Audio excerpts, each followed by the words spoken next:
Hello there, and welcome back to Rock History. I'm so glad you found your way here today, to this quiet space where ancient stories come alive and forgotten voices whisper across the centuries. Whether you're settling in after a long day, looking for something to help you unwind, or simply curious about the hidden truths that lie buried beneath the sands of time, thank you for choosing to spend this time with me. Before we begin our journey today, I'd love to know where in the world you're listening from, and what draws you to these ancient mysteries. Feel free to leave a comment and let me know. It's always such a joy to see our community of history lovers gathered from every corner of the globe, united by our fascination with the past and the secrets it still holds. Now, close your eyes for just a moment and imagine the weight of a copper chisel in your hand, the feel of limestone dust coating your fingers, the echo of 100 hammers striking stone in the darkness of a tunnel that descends deep into the heart of a mountain. Picture yourself standing at the entrance to a tomb that will house a god king for eternity, knowing that you hold secrets that could destroy dynasties, secrets carved into the very walls you've spent years creating. This is where our story begins tonight, in the reign of Pharaoh Khufu, builder of the Great Pyramid, in a time when the power of Egypt seemed as eternal as the stars themselves, and when one man dared to hide the truth in plain sight. But this isn't a story about pharaohs or their monuments, about gold and glory and the grand sweep of empire. This is a story about someone history barely remembered, a brilliant architect named Himeyunu who built wonders that would last forever, and who also built something else, something secret, something dangerous. A man who understood that the greatest monuments are also the greatest lies, and who left a message for the future hidden in the stones themselves, a message that would reveal a conspiracy so vast, so profound, that it would shake the very foundations of everything we thought we knew about ancient Egypt. Let the noise of the modern world fade away now, as we step back through more than 4,000 years, back to a time when the pyramids were new and gleaming white, when the Nile ran full and Egypt was the center of the world, and when one man's conscience led him to create an escape route not just from a tomb, but from the weight of terrible knowledge that threatened to crush his soul. The workshop was always hot, even in the hours before dawn, when the desert air should have carried some relief from the relentless sun.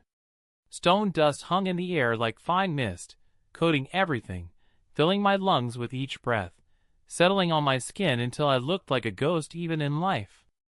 I had spent so many years in this place, surrounded by half-finished limestone blocks and the tools of my trade, that I sometimes wondered if I had become part of the stone itself, my body slowly transforming into the same material I shaped with my hands and my mind.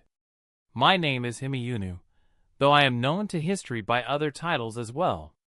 Master Architect, Overseer of all the king's works, Designer of the Great Pyramid. These names carry weight and prestige, the kind of recognition that most men dream of achieving. But they are also chains that bind me to a legacy I no longer believe in, to a monument built on lies and watered with the blood of thousands who died to satisfy one man's obsession with immortality. I am 53 years old, which is ancient by Egyptian standards, though the rigors of my work have aged me beyond my years. My back aches from decades of bending over architectural plans.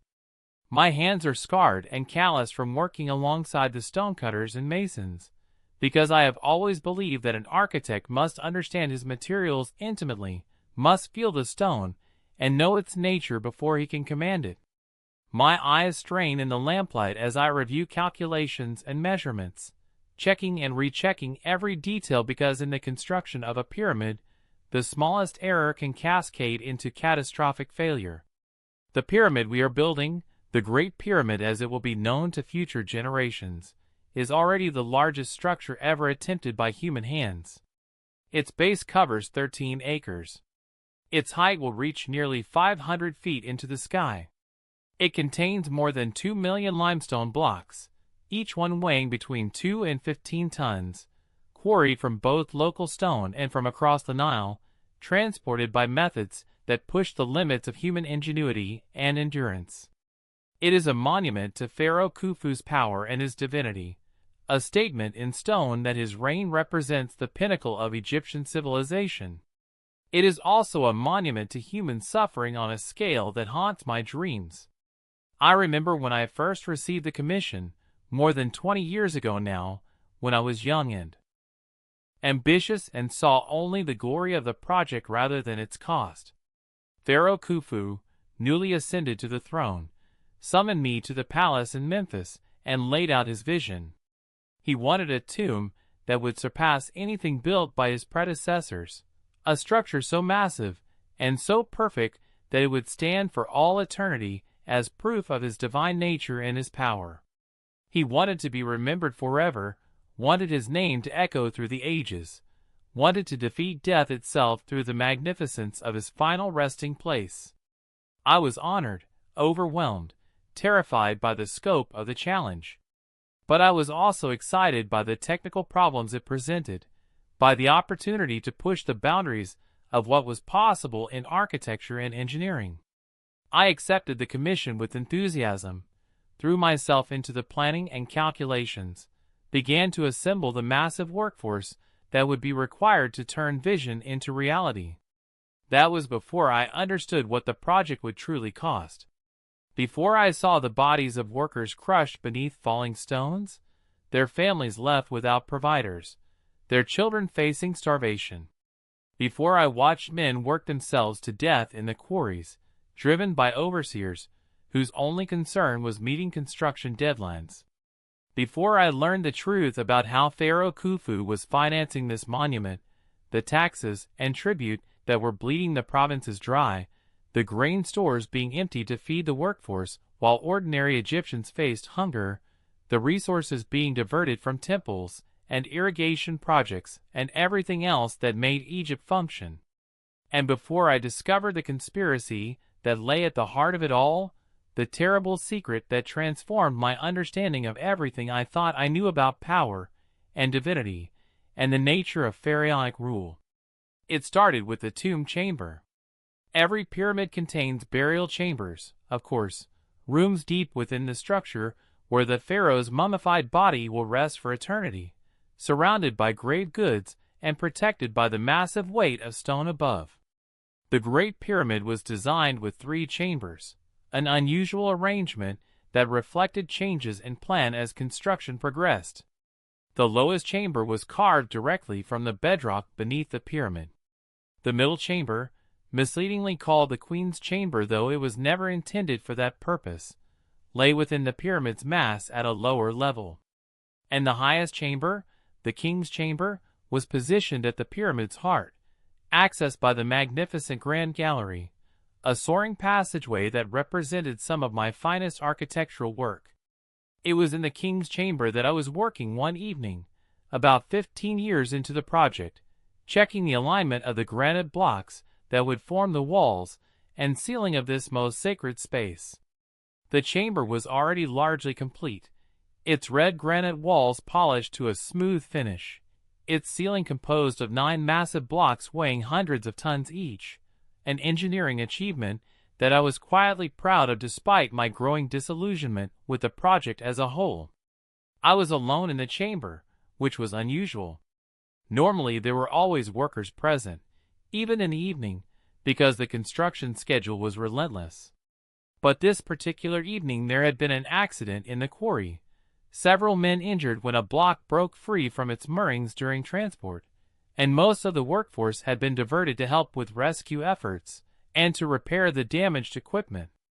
I had taken advantage of the rare solitude to make precise measurements without the usual chaos and noise. I was examining the western wall when I noticed something odd about the granite blocks.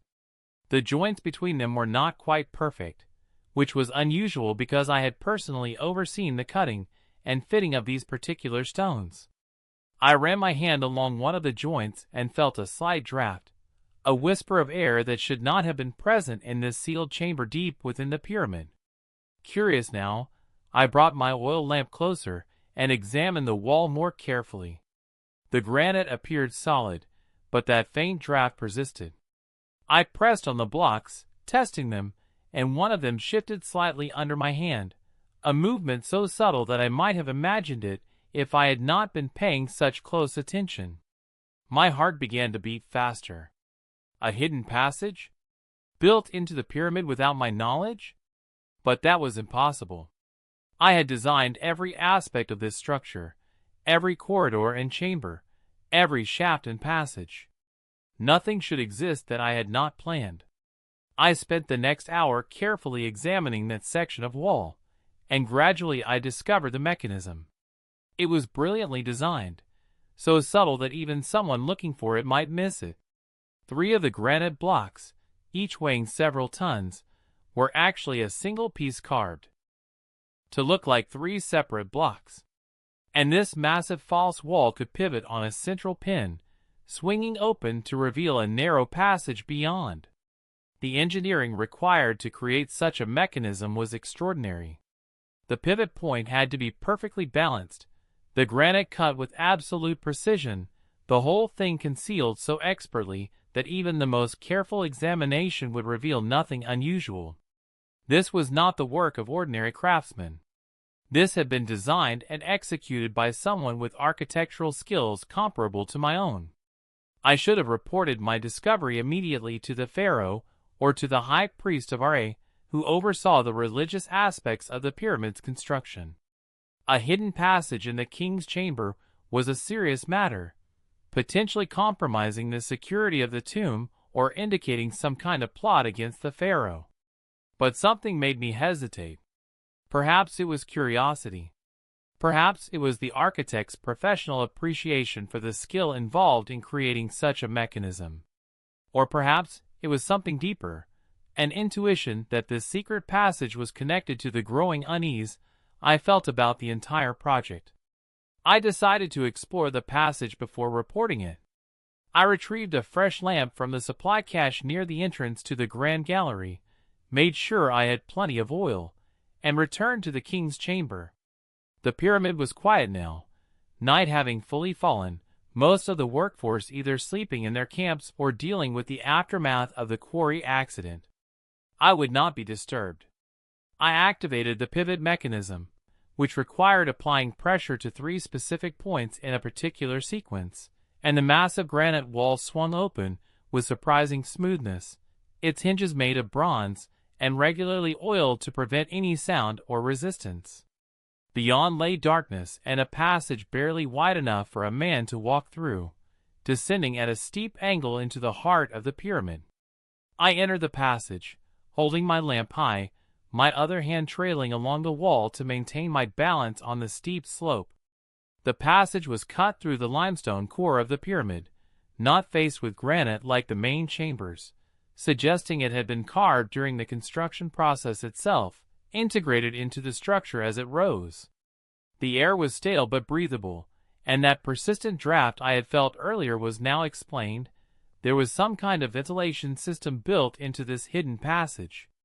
I descended for what I estimated was about 100 feet, the passage turning twice at right angles, clearly designed to prevent anyone at the entrance from seeing any light deeper within. Then the passage opened into a chamber, small by the standards of the main pyramid chambers, but still sizable, perhaps 20 feet on each side and 10 feet high. What I saw in that chamber changed everything. The walls were covered in hieroglyphic inscriptions, but not the usual funerary texts or declarations of royal power. These were records, accounts, lists of names and numbers and dates.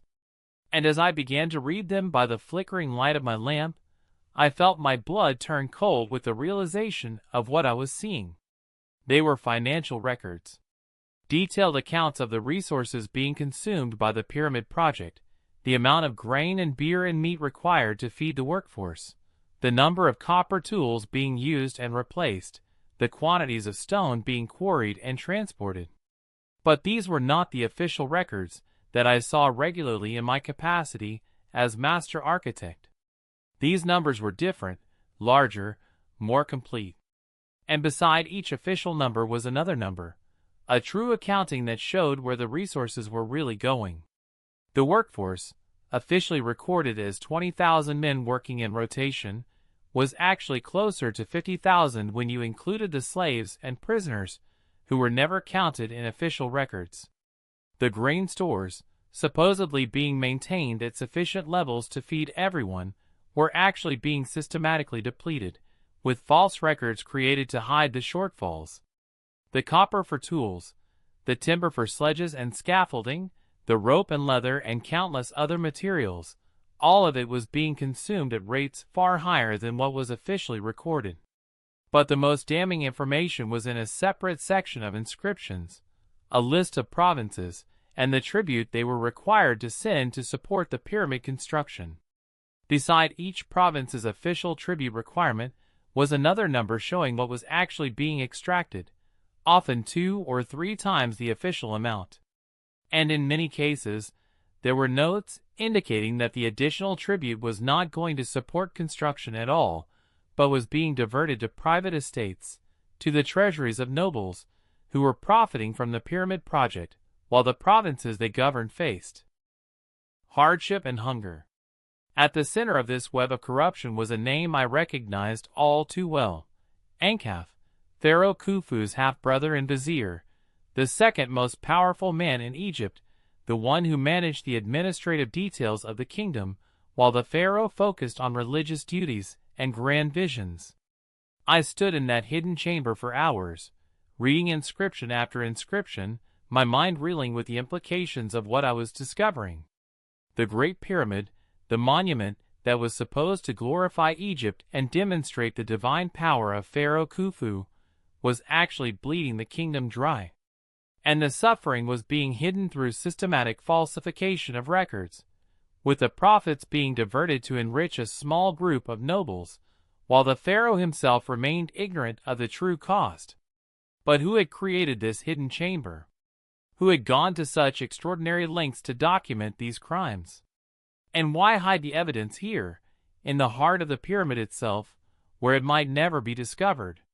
The answer came when I reached the final section of inscriptions, a personal statement from the chamber's creator, signed with a name and titles that made my heart sink. I am Moriah, master architect, overseer of all the king's works during the reign of Pharaoh Sneferu. I created this hidden chamber and these records so that the truth might survive even if I do not. I have discovered that Vizier Ankaf, who served my pharaoh's father and now serves his son, has systematically corrupted every great building project of the past 30 years, enriching himself and his allies while falsifying records to hide his crimes. I brought my evidence to Pharaoh Khufu, believing that he would punish such betrayal, but I was wrong. The pharaoh knows. He has always known. He and his half-brother are partners in this corruption, sharing the profits, dividing the spoils between them. The pyramid is not being built for the glory of Egypt or the honor of the gods. It is being built to justify the systematic looting of the kingdom's resources, a grand distraction while the wealth of Egypt flows into private treasuries. I am watched now. I will not survive to see this project completed. But I leave this testimony in hopes that someday, someone will find it and know the truth. May the gods judge them accordingly. The inscription was dated to the 5th year of Khufu's reign, 20 years ago. I had heard of Moriah, though I had never met him. He was the architect who had begun the planning for the Great Pyramid before mysteriously dying, officially from a fever, though there had been whispers of something more sinister. I had been appointed to replace him, inheriting his plans and calculations, unaware that I was also inheriting his terrible knowledge. Except I had not inherited that knowledge, not until now, 15 years into a 20-year project, when the pyramid was already 3/4 complete and my own hands were thoroughly stained with the blood of those who had died to build it. I extinguished my lamp and sat in total darkness in that hidden chamber, my mind churning with questions and implications and terrible choices. What was I supposed to do with this information? Moriah had tried to expose the conspiracy and had been killed for it. If I tried to do the same, I would share his fate. But could I continue working on this project knowing what I now knew? Could I complete this monument to corruption and call it my life's work? And then, there was an even more disturbing question.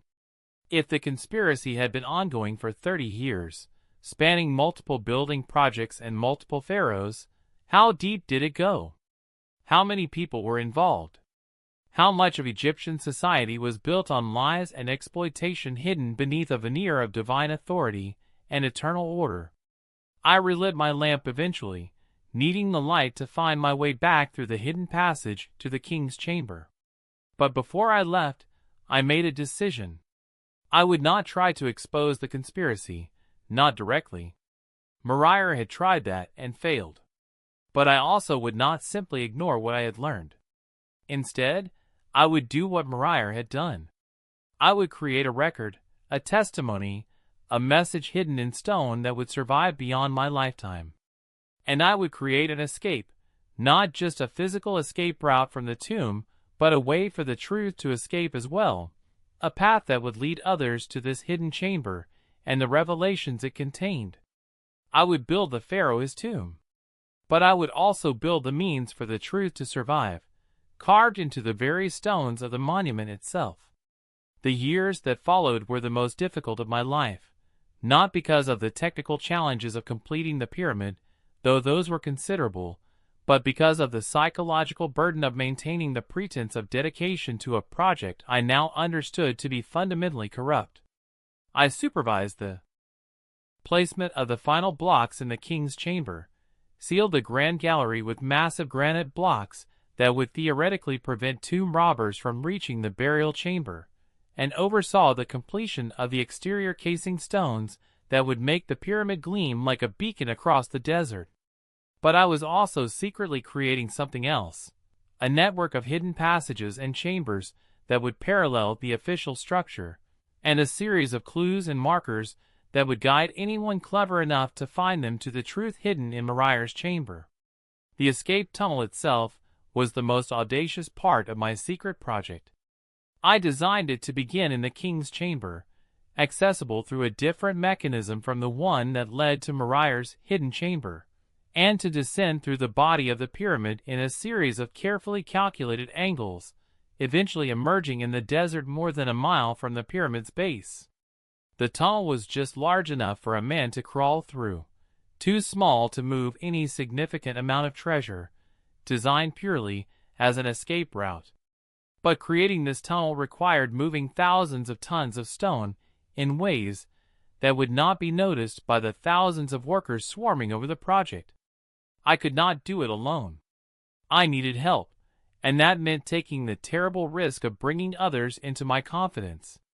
I chose carefully, selecting men who I knew had reasons to resent the project or the Pharaoh, men who had lost family members to construction accidents, men who came from provinces that I knew were suffering under the crushing burden of tribute. I approached them one at a time, in private conversations that could be dismissed as normal discussions about work assignments. I never told any of them the full scope of what I was creating, only gave each one a small piece of the puzzle, a specific task that seemed innocent in isolation, but that contributed to the larger secret project. To one mason, I gave the task of carving what appeared to be waste stone into precisely measured blocks that I claimed were for testing purposes. To a carpenter, I assigned the creation of wooden sledges with unusual dimensions, supposedly for an experiment in improving transport efficiency. To a metalworker, I requested copper chisels with specific angles, ostensibly for decorative carving work. None of them knew they were helping to build a secret escape tunnel. They each thought they were helping me with some minor side project, a favor to the master architect that might earn them better work assignments or recognition. And because I was careful to spread the work out over years, to never let anyone see how all the pieces fit together, my secret project remained secret. The most difficult part was creating the exit point of the tunnel, because it had to be far enough from the pyramid to be safe, but also had to be disguised so that it would not be discovered by accident. I eventually decided to place it beneath what appeared to be a natural rock formation in the desert, a weathered limestone outcropping that looked like it had been there for thousands of years. In reality, The outcropping was mostly artificial, built up around the tunnel exit using techniques that made it indistinguishable from natural stone. I also created a series of markers, subtle carvings and architectural features within the pyramid itself that would point the way to both the escape tunnel and to Moriar's hidden chamber. These markers required knowledge of mathematics and geometry to interpret, ensuring that only someone with architectural training would be able to understand them. I carved them into seemingly decorative elements, into the patterns of stone laying, into the dimensions of passages and chambers. To the casual observer, these markers meant nothing. They were just part of the pyramid's design, unremarkable details in a structure filled with thousands of such details. But to someone who understood architecture, who knew how to read stone the way I did, they would eventually spell out a message: look deeper. There is more here than you can see. The truth is hidden, but it can be found. I spent 3 years on this secret project, working primarily at night, and during times when the main workforce was occupied elsewhere. It was exhausting, maintaining the dual existence of loyal architect during the day and secret rebel during the night. I lost weight, my health declined, and I developed a persistent cough from breathing too much stone dust in the confined spaces of the tunnels I was creating. But I pressed on, driven by the knowledge that if I did not create this record, this escape, this path to truth, then Moriar's sacrifice would be meaningless and the corruption at the heart of Egypt would continue unchallenged. The pyramid was completed in the 20th year of Pharaoh Khufu's reign, a moment of triumph that was celebrated throughout Egypt with festivals and religious ceremonies. The pharaoh himself led a procession around the completed structure, offering prayers to the gods and accepting the congratulations of nobles and priests who gathered to witness this achievement. I stood with the other architects and engineers, receiving recognition for my role in creating what was already being called one of the wonders of the world. And I felt nothing but emptiness and guilt. Guilt for all the workers who had died to build this monument. Guilt for the provinces that had been impoverished to finance it. Guilt for my own complicity in the corruption, because even though I had not known the full truth until halfway through the project, I had continued working, had continued contributing my skills and knowledge to something I knew to be fundamentally wrong. But I also felt a small spark of satisfaction, knowing that I had created something within this structure that Pharaoh Khufu and Vizier Ankaf knew nothing about. I had given the truth a chance to survive, had created paths that might someday lead others to the hidden chamber and the revelations it contained. I had built the pharaoh his tomb, but I had also built my own rebellion into its stones. The day after the completion ceremony, I was summoned to the palace in Memphis for a private audience with Pharaoh Khufu. I went knowing that this might be dangerous, that Moriar had been killed shortly after the pyramid project he oversaw was completed, but I had no choice. One does not refuse a pharaoh's summons. I was brought to a small private chamber, not one of the grand state rooms where official audiences were conducted, but an intimate space that suggested this conversation was meant to remain confidential. Pharaoh Khufu was there, alone except for 2 guards at the door, and he gestured for me to sit, an unusual honor that immediately put me on alert. He was in his early 50s, still vigorous despite the years of his reign, with the hawk-like features that characterized his dynasty, and eyes that missed very little. He studied me for a long moment before speaking. "Himeyunu, my faithful architect, my builder of wonders. You have served me well for 20 years. The pyramid you have created will stand for all eternity, a testament to Egyptian skill and power. I am pleased with your work. Thank you, Divine One. I am honored to have served you. I have a question for you, and I want you to answer truthfully. Did you know Moriar, the architect who preceded you?" My heart began to beat faster, but I kept my voice steady. "I knew of him, Divine One, but I never met him. He died before I was appointed to replace him. Did he leave any papers, any records, Anything that you inherited along with his architectural plans? Only the plans themselves, Divine One. Drawings and calculations for the pyramid's design. Nothing more. The Pharaoh was silent for a moment, and I could feel him trying to decide whether to believe me. Moriah was a brilliant architect, but he was also a fool. He could not understand that great projects require great resources, that to build something eternal, temporary sacrifices must be made. He thought he could judge his Pharaoh, could question decisions that were made for the good of Egypt. His death was unfortunate but necessary. I said nothing, keeping my expression neutral, waiting to see where this conversation was leading. I tell you this, Himeyunu, because I want you to understand the lesson of Moriah's fate. Architects are valuable, yes. Your skills are rare and precious. But architects are also servants, and servants who forget their place become liabilities. Do you understand what I am saying? I understand, Divine One. Good. Because I would hate to lose another talented architect. The pyramid is complete, but there are other projects, other monuments that will need your skills. A valley temple, a mortuary temple, causeways, and subsidiary pyramids. Your work for me is far from finished. I am ready to serve as you command, Divine One. Excellent. Then we understand each other. You will build what I commission. You will not ask questions about resources or costs, and you will not allow yourself to be troubled by matters that are not your concern. In return, you will continue to receive honors and recognition, will be remembered as one of Egypt's greatest architects.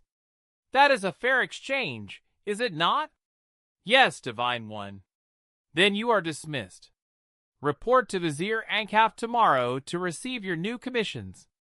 I bowed and backed out of the chamber, understanding clearly that I had just been threatened.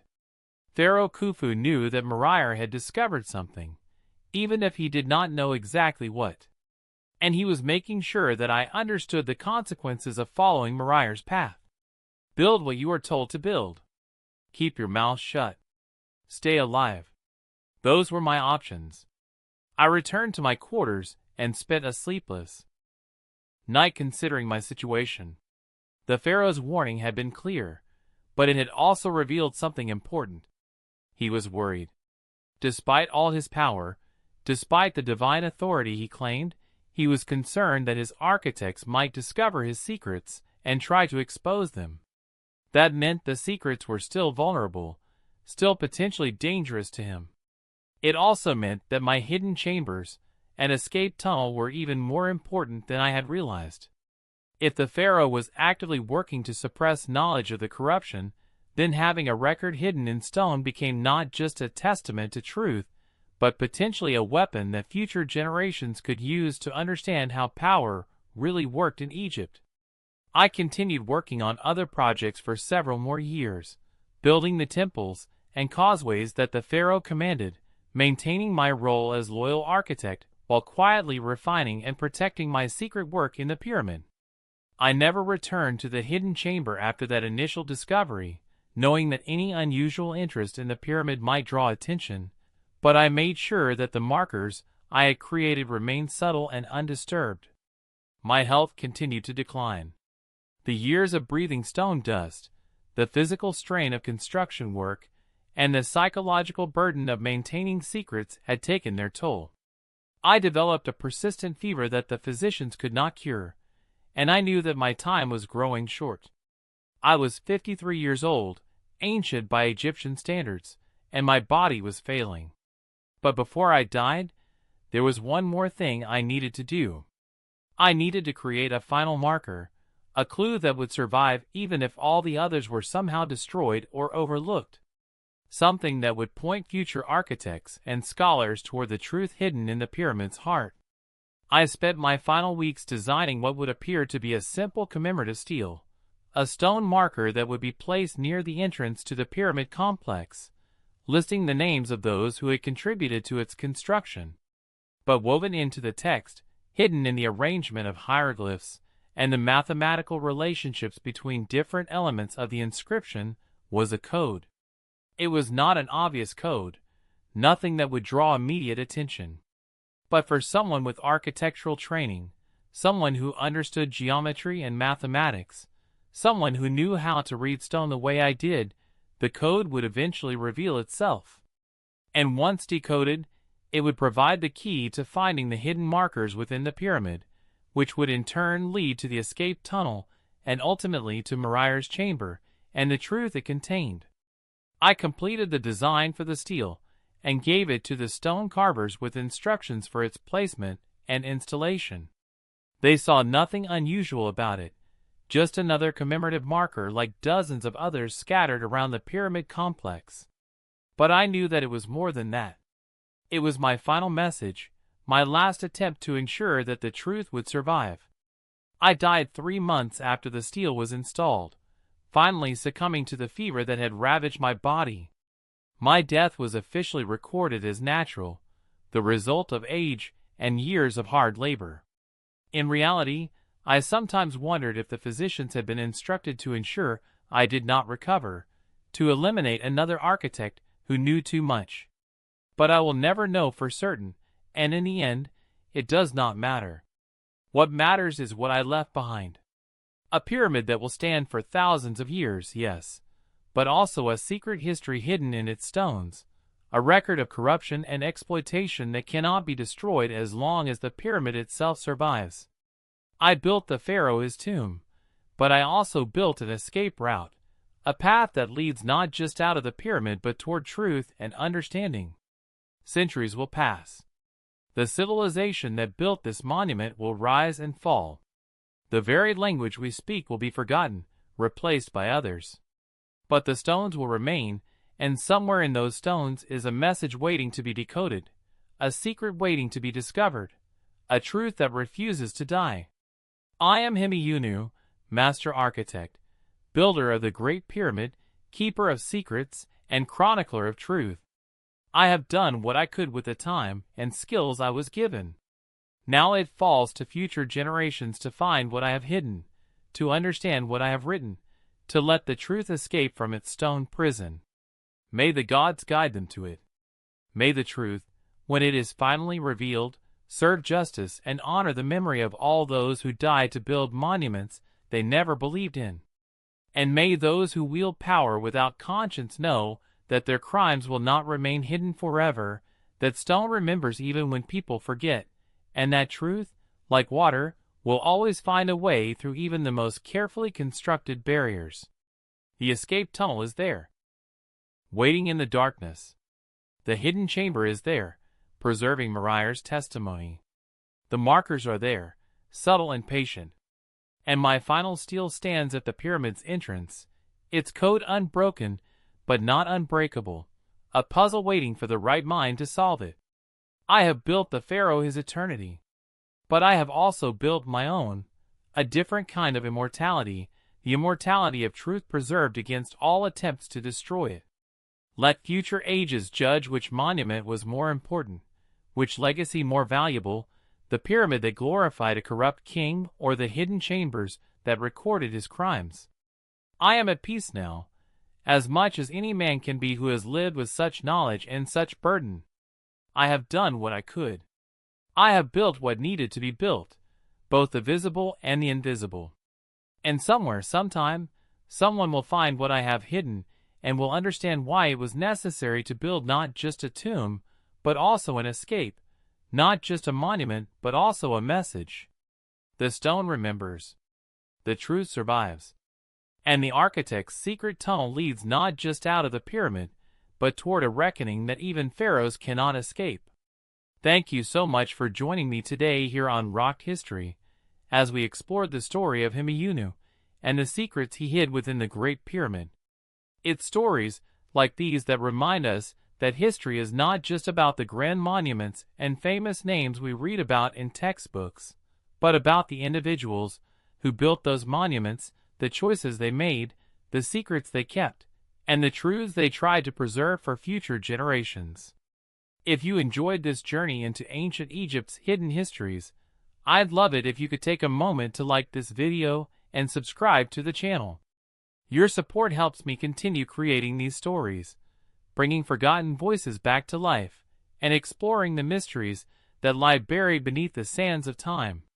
And please, share your thoughts in the comments. Do you think Himayuna's secret tunnel has ever been discovered?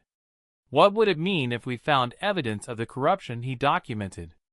I love hearing your perspectives and theories. Until next time, sleep well, dream deeply, and remember that the stones remember even when we forget, and that truth, no matter how deeply buried, always finds a way to surface. Thank you again for being part of our community here at Rock History.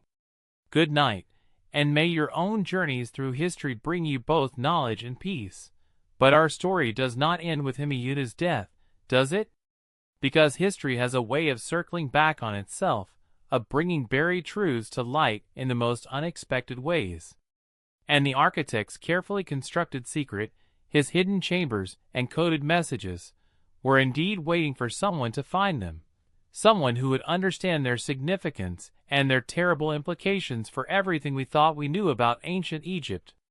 Fast forward now, through centuries of sand and silence, through the rise and fall of dynasties, through conquest and change, through the slow forgetting of the language that Himayuna spoke and the meanings of the symbols he carved. The Great Pyramid stands throughout all of this, weathering storms and earthquakes, surviving the collapse of the civilization that built it, becoming a mystery to new peoples who arrive and wonder at its purpose and its construction. The white limestone casing stones that made it gleam in the sun are eventually stripped away, reused to build new structures in Cairo and other cities. The entrance is lost and rediscovered multiple times. Tomb robbers find their way into the internal chambers despite all the precautions built into the design, though they find no treasure, no golden sarcophagus, nothing but empty rooms and sealed passages. The pyramid becomes a monument to mystery itself, its original purpose half remembered in legends and stories that grow increasingly distorted with each telling. And Himayuna's secrets remain hidden, waiting in the darkness, preserved in stone. It is the year 1828 in the Christian calendar, more than 4,000 years after the pyramid's construction. Egypt is no longer independent, no longer the center of civilization it once was. It is part of the Ottoman Empire, though effectively under the influence of European powers, who are fascinated by its ancient past and determined to uncover its secrets. Egyptology is becoming a proper academic discipline, and scholars from Europe are arriving with new tools and new methods for investigating the monuments that dot the Nile Valley. Among these scholars is a young Italian mathematician and engineer named Giovanni Battista Caviglia, though he is working in partnership with a British explorer named Colonel Richard Howard Vyse. They are not the first to explore the interior of the Great Pyramid, not by a long measure. But they bring something new to their investigation, a systematic approach informed by mathematics and engineering principles, and a willingness to use gunpowder to blast through obstacles that have stymied previous explorers. Vyse in particular is determined to make his name in Egyptology, to discover something that has eluded all previous investigators. He has the financial resources to fund extensive excavations, the political connections to obtain the necessary permissions from Egyptian authorities, and the ruthless determination to succeed regardless of the methods required. He is not a sympathetic character, truth be told. He treats Egyptian workers poorly, destroys ancient stonework without hesitation when it stands in his way, and is motivated more by personal glory than by any genuine respect for the civilization he is studying. But sometimes history uses flawed instruments to achieve its purposes. And Vyse, for all his faults, has the mathematical training to recognize something that others have missed. It begins with his examination of the exterior of the pyramid, specifically the entrance on the north face. The original entrance had been sealed and lost for centuries, rediscovered in the 9th century by Caliph al-Ma'mun, whose workers had tunneled into the pyramid in search of treasure. Modern explorers use al-Ma'mun's tunnel to access the interior, but Vyse becomes interested in the original entrance and the passages immediately around it. He notices something odd about the arrangement of stones near the entrance, a pattern in their placement that seems deliberate rather than structural. As an engineer, he understands load-bearing requirements, understands how stones need to be arranged to support the massive weight above them. But these particular stones near the entrance are arranged in a pattern that serves no structural purpose that he can identify. They are doing something else, conveying some other kind of information. He spends days measuring and recording the positions of these stones, creating detailed drawings and calculations. He is looking for mathematical relationships, for ratios and proportions that might indicate intentional design rather than random placement. And gradually, he begins to see a pattern emerge. The stones are arranged in a sequence that corresponds to a geometric progression, a mathematical relationship where each term is a constant multiple of the previous term. This is sophisticated mathematics, far more advanced than what was generally believed to exist in ancient Egypt. But more than that, the progression seems to be pointing towards something, the numerical sequence encoding directional information that, when properly interpreted, indicates a specific location within the pyramid. Weiss is excited by this discovery, but also puzzled. Why would ancient builders encode geometric progressions into the stonework near the entrance? What could they possibly be pointing toward? He decides to follow the mathematical trail wherever it leads. The progression, when fully calculated, points to a location in the king's chamber, specifically to a section of the western wall. Weiss makes his way through the narrow passages of the pyramid, past the grand gallery with its soaring corbelled ceiling, into the king's chamber itself. He has been in this chamber dozens of times before, has measured every dimension, examined every surface. But now he is looking for something specific, guided by mathematics rather than random exploration. He finds the section of wall indicated by the geometric progression and begins to examine it closely. At first, he sees nothing unusual. The granite blocks are fitted together with the precision that characterizes all the work in this chamber, their joints so tight that a knife blade cannot be inserted between them.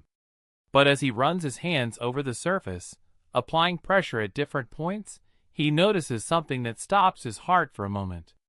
One of the joints flexes ever so slightly under his touch.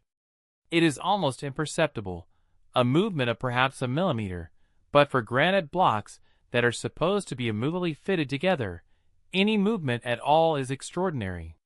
He presses harder, testing different areas of the wall, and gradually he discovers the mechanism, 3 specific pressure points that must be activated in sequence.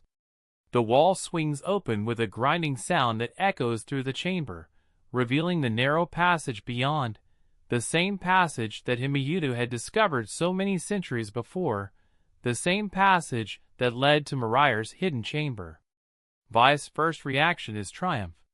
He has discovered something, a secret passage unknown to modern explorers, potentially leading to undiscovered chambers or treasures.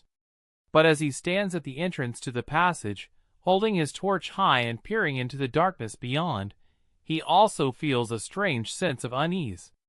This passage was hidden with extraordinary care, protected by mechanisms that required both engineering skill and mathematical knowledge to access. Someone had gone to enormous effort to create this hidden space. What could be so important that it needed to be concealed this way? He calls for his assistance, brings additional torches and equipment, and begins to explore the passage. It is narrow and steep, clearly not designed for comfort, and he has to move carefully to avoid losing his balance on the smooth limestone floor. The air is stale but breathable, suggesting some kind of ventilation system that has functioned for thousands of years.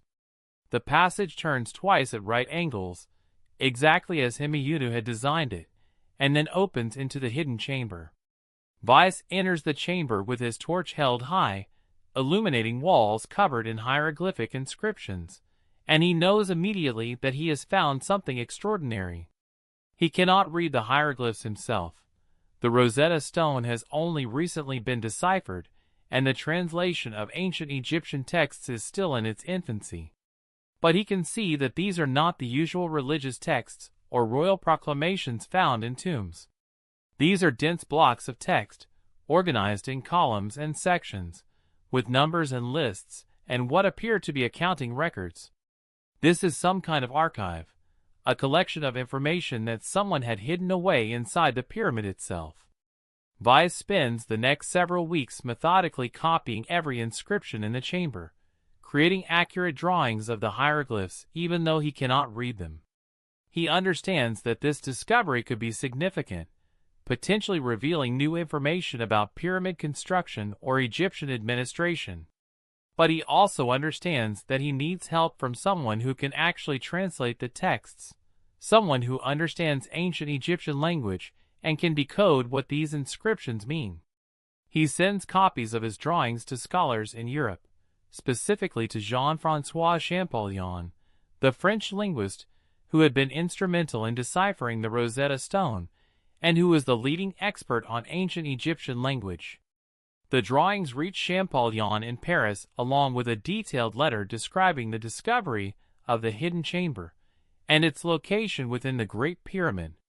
Champollion's response, when it comes several months later, is both excited and troubled. He has translated significant portions of the inscriptions, enough to understand their general content, and what he has found disturbs him deeply. These are not celebratory texts or religious declarations. They are accusations, records of corruption and exploitation, testimony from an architect named Morier, who claimed to have evidence of systematic falsification of records and embezzlement of resources during the construction of the Great Pyramid and other royal projects. But Champollion is also cautious. He knows that such inflammatory claims about ancient Egyptian rulers could be dismissed as forgeries, especially since they contradict the accepted understanding of pharaonic power and divine authority. He needs more evidence, more context, more proof that these inscriptions are authentic and not some elaborate hoax created by later tomb robbers or even by modern forgers. He writes back to Weiss urging him to search for additional evidence, to look for other hidden chambers or passages that might contain corroborating information. He also asks Weiss to examine the inscriptions themselves for signs of age and authenticity, to determine whether they were carved at the same time as the pyramid's construction or added later. Weiss returns to the hidden chamber with renewed purpose. He examines the carved hieroglyphs under magnification, comparing their weathering and patina to inscriptions in other parts of the pyramid that are known to be original. His conclusion is that the hidden chamber inscriptions show the same age and weathering patterns as the rest of the pyramid's original work. They were not added later. They were created during or immediately after the pyramid's construction. He also remembers the geometric progression that had led him to the hidden chamber in the first place, the mathematical code built into the stones near the pyramid's entrance. If that code was intentionally placed to guide someone to this chamber, then perhaps there are other codes, other markers hidden throughout the structure. He begins a systematic search, examining every surface, every architectural feature, every decorative element, looking for patterns or mathematical relationships that might indicate intentional messaging. It takes him months, but gradually he finds them. The markers that Hemiunu had so carefully created, subtle arrangements of stones and carvings that encode directional information and mathematical relationships. Each marker points to the next, creating a trail through the pyramid that would be invisible to casual observers, but clear to anyone who understood geometry and architectural principles. And this trail leads to something that Weiss had not known existed, had not even imagined could exist. It leads to the entrance to Hemiunu's escape tunnel, hidden behind a different section of wall in the king's chamber, accessible through a different mechanism, but similar in design to the passage leading to Morier's chamber.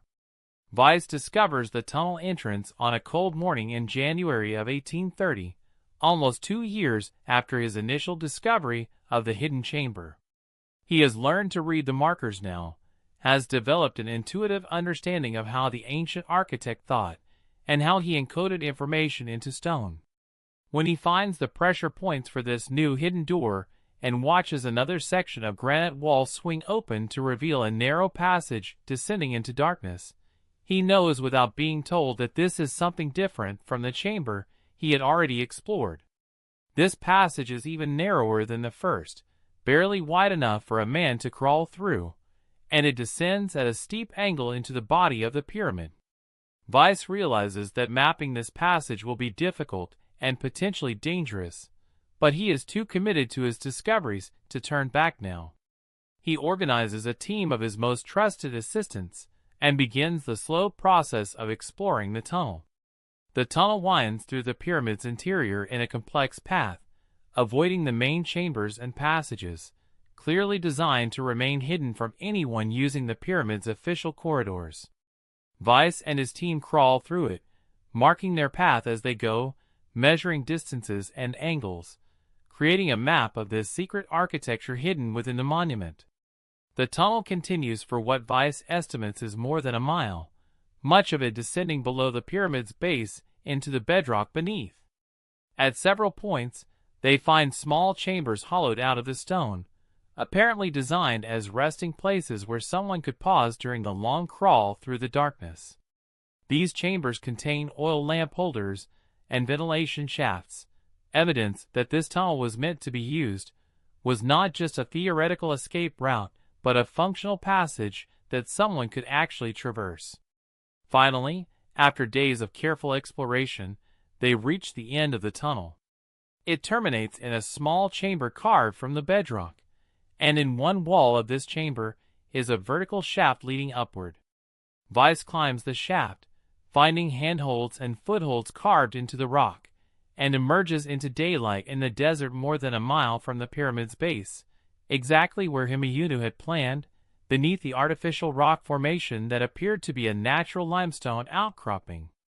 Weiss stands in the desert sunlight, looking back toward the pyramid in the distance, and experiences a profound sense of awe at what he has discovered. An escape tunnel, created with extraordinary engineering skill, hidden within one of the ancient world's greatest monuments, connecting the king's chamber to freedom in the desert beyond. Why would anyone create such a thing? Who is it meant for? And how does it connect to the hidden chamber full of accusations and financial records? He returns through the tunnel to the pyramid, this time with the confidence of someone who knows the path, and makes his way to his makeshift office in a building near the pyramid complex.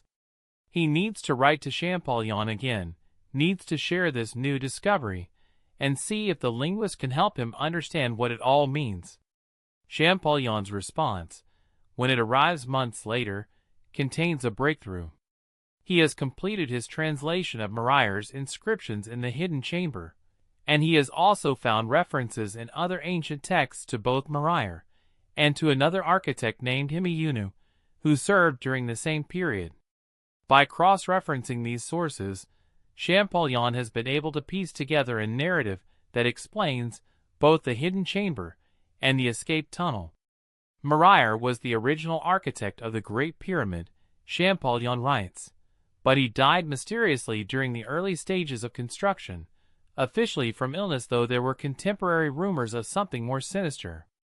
He was replaced by Himeyunu, who completed the project. If Moriar's accusations in the hidden chamber are accurate, then he discovered evidence of corruption during the pyramid's construction and tried to report it, which led to his death. And if Himeyunu discovered Moriar's hidden chamber, as seems likely given the architectural connections between the chamber and the escape tunnel, then he would have understood the danger he was in and the need to create an escape route. But the escape tunnel raises another question. Champollion notes in his letter, it was never used. If Himeyunu had created it as a way to escape from danger, why did he die in Memphis rather than fleeing through his secret tunnel? The only explanation that makes sense is that the tunnel was not primarily meant for Himeyunu himself. It was meant for something else, for someone else in the future. It was meant to provide a way for information to escape, for the truth documented in Moriar's chamber to reach the outside world without having to go through the official entrances and passages that would have been guarded and controlled by the very people implicated in the corruption. The escape tunnel was never about physical escape at all.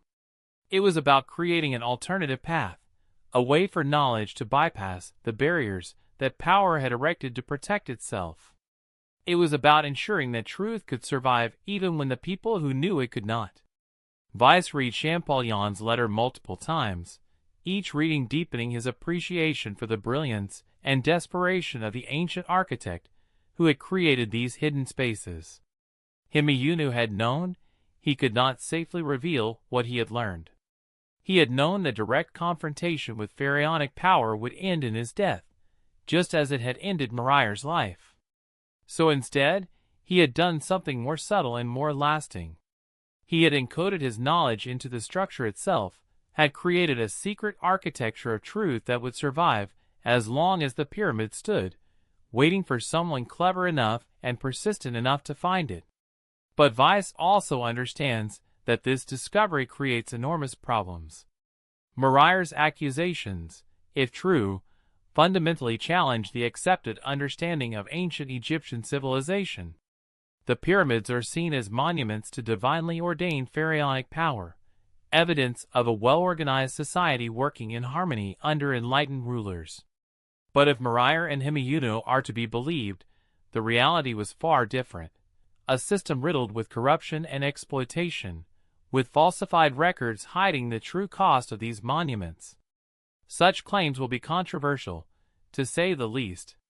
Many scholars have built their careers on interpretations of ancient Egypt that assume pharaonic governance was essentially honest and effective. To suggest otherwise based on inscriptions found in a hidden chamber could provoke fierce academic opposition. And there are political implications as well.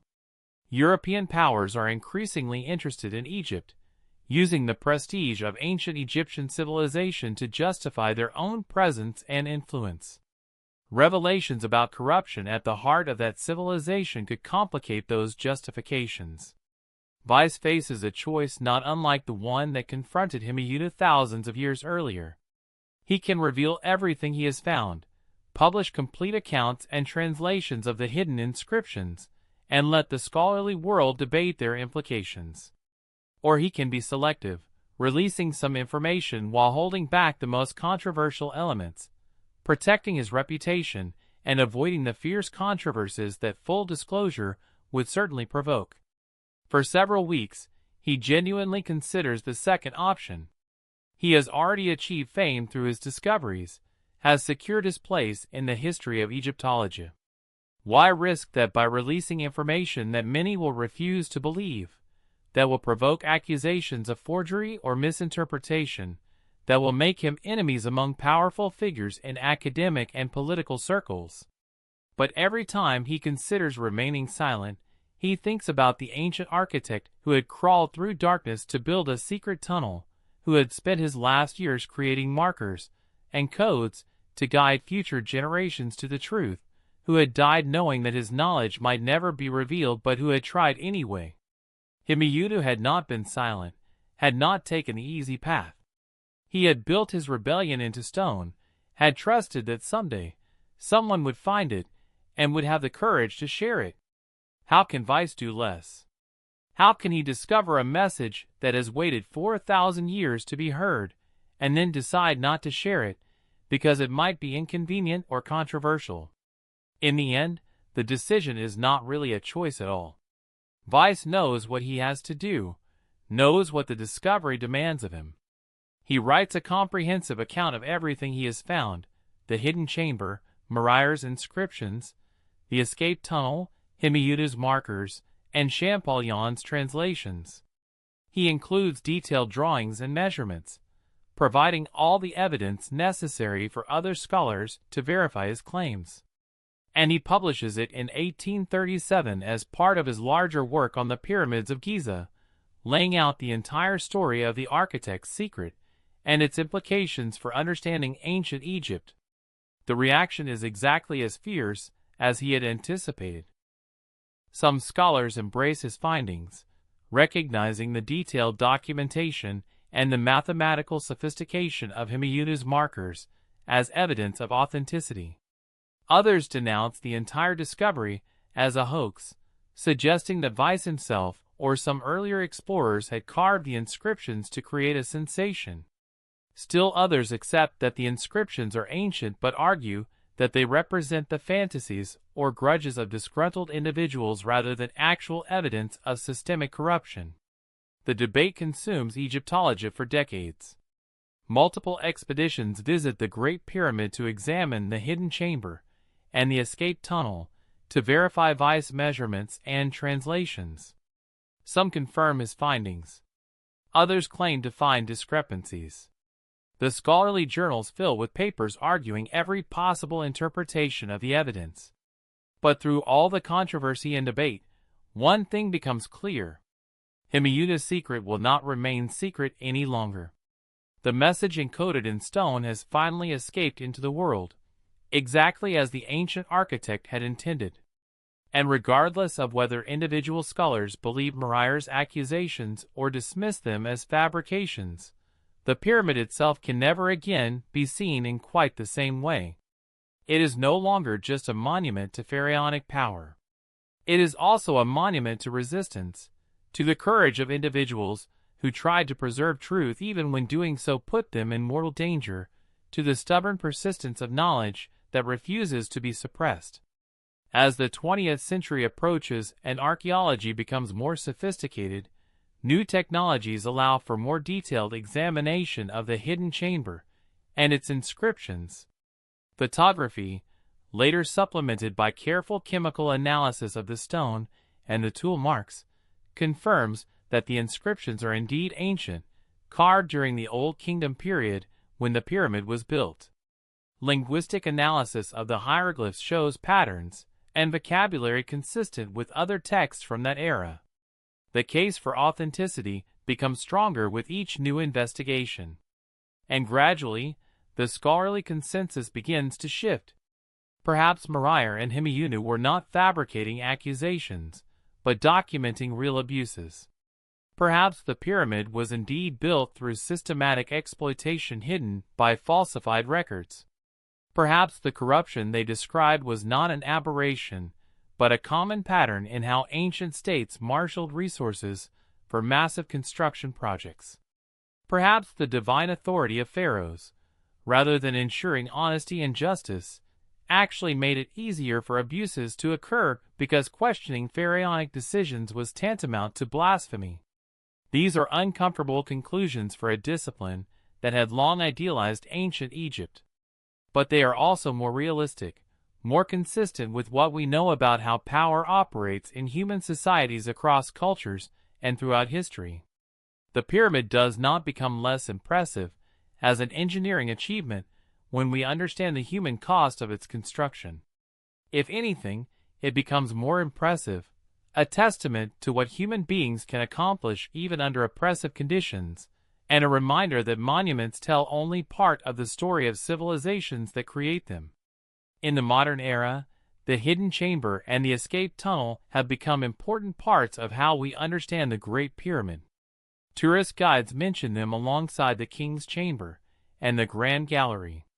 Documentaries explore the story of Himeyunu and his secret rebellion. The markers he carved into the stone have been cataloged and studied, revealing a sophisticated understanding of mathematics and encoding techniques that challenges previous assumptions about ancient Egyptian knowledge. But perhaps the most important legacy of Himeyunu's secret is what it teaches us about the relationship between power and truth, between the official narratives that rulers create and the hidden realities that those narratives obscure. Every society has its great pyramids, its impressive monuments and official histories that celebrate achievement while glossing over costs and complications.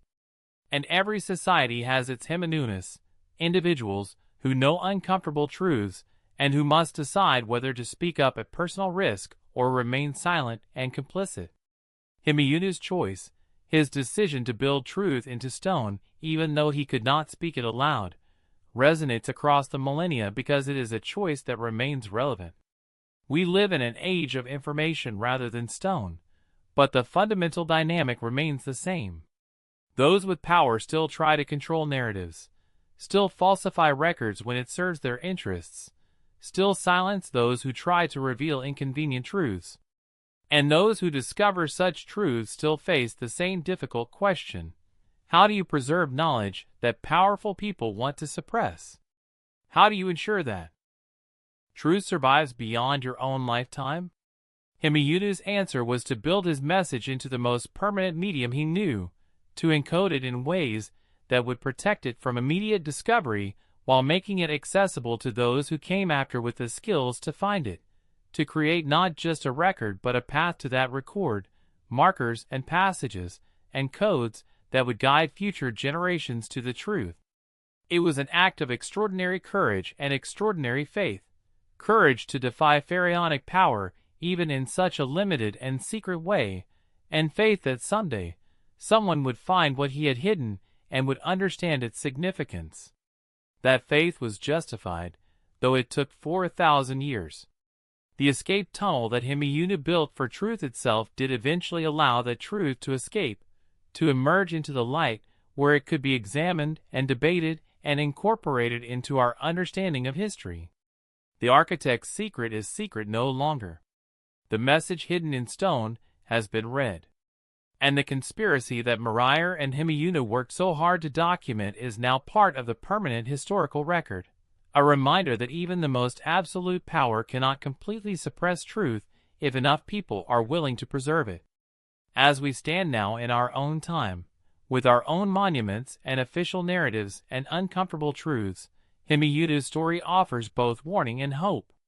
The warning is that corruption and exploitation often hide behind impressive facades, that the most celebrated achievements of civilization may rest on foundations of suffering and injustice, that official records are not always trustworthy. But the hope is that truth has a stubborn vitality, that it finds ways to survive even when every effort is made to destroy it, that individuals with knowledge and courage can create escape routes for that truth even when they cannot safely reveal it themselves. The Great Pyramid still stands in the Egyptian desert, just as Himeyunu knew it would, weathered but enduring. And within its mass of stone are the hidden chambers and secret passages that tell a story the builders never intended to be public, a story of resistance and conscience, and the refusal to let lies stand unchallenged even when challenging them meant risking everything. Himeyunu built the Pharaoh his tomb. That much is certainly true. But he also built something else, something that has perhaps outlasted the Pharaoh's memory and the pyramid's glory. He built a testament to the proposition that truth matters, that documenting injustice is important even when you cannot stop it, that leaving a record for future generations is worthwhile even when you will never know whether anyone finds it.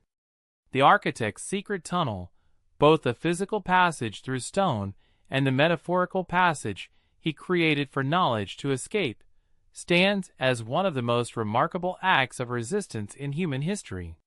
Not a violent rebellion, not a dramatic confrontation, but a quiet, patient, systematic effort to preserve truth against power's attempt to bury it. In an age of grand monuments and divine kings, Himeyunu reminded us that individuals matter, that conscience matters, that truth matters even when acknowledging it comes at tremendous personal cost. And so we return to where we began, to the image of an architect standing in a hidden chamber, reading accusations carved in stone by a predecessor who had died for what he knew, making the decision to continue that predecessor's work, to add his own testimony to the record, to build escape routes and leave markers and trust that someday, somehow, the truth would find its way into the light.